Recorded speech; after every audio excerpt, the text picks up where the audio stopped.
你有没有试过这种情况？在电视里看到有人公开演讲，结果忘词、卡壳，台下观众一脸尴尬。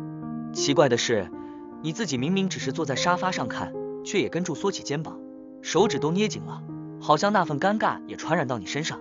这种替别人难受的感觉，其实和我们大脑里的一个神秘机制有关，它叫做镜像神经元。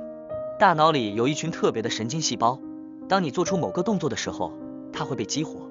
但神奇的是，当你只是看到别人做这个动作，它同样会亮起来。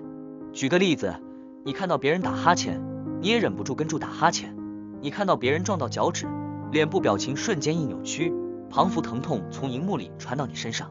这就是镜像神经元在发功，它让我们的大脑模拟了别人的经验。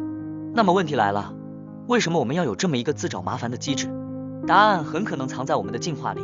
人类能够合作，能建立文明，靠的不只是语言和工具，还有一种心灵的共振。镜像神经元就像是一座桥，把我们和别人的感受连接起来。它让我们学会模仿动作，理解情绪，甚至提前预判对方的意图。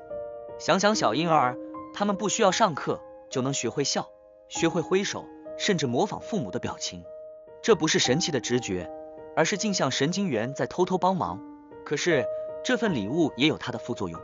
当你看到别人出糗、受伤，甚至只是讲笑话讲砸了，你的大脑会自动模拟，如果我是他，我会有多尴尬。于是你就不由自主地替对方难受。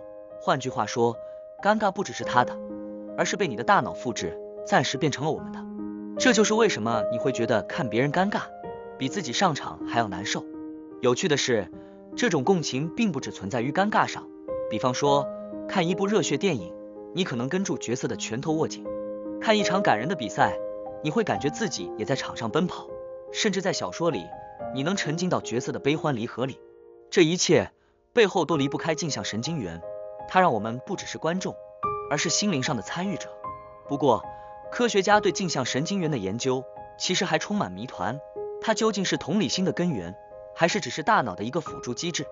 为什么有些人更容易感同身受，而有些人却比较冷静？镜像神经元的活动会不会跟我们的性格、经历，甚至文化有关？目前我们还没有确定的答案，但正因为如此，它显得更加神秘。有时候我会想，如果人类的大脑没有这套镜像系统，我们会是什么模样？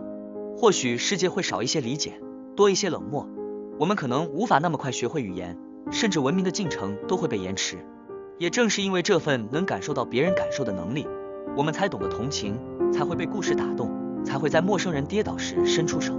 换句话说，镜像神经元某种程度上让我们变得更人类。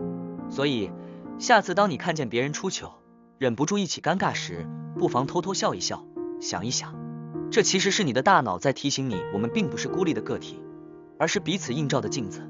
或许正是这种无形的共鸣，才让我们能在这片复杂的世界里找到理解与连结。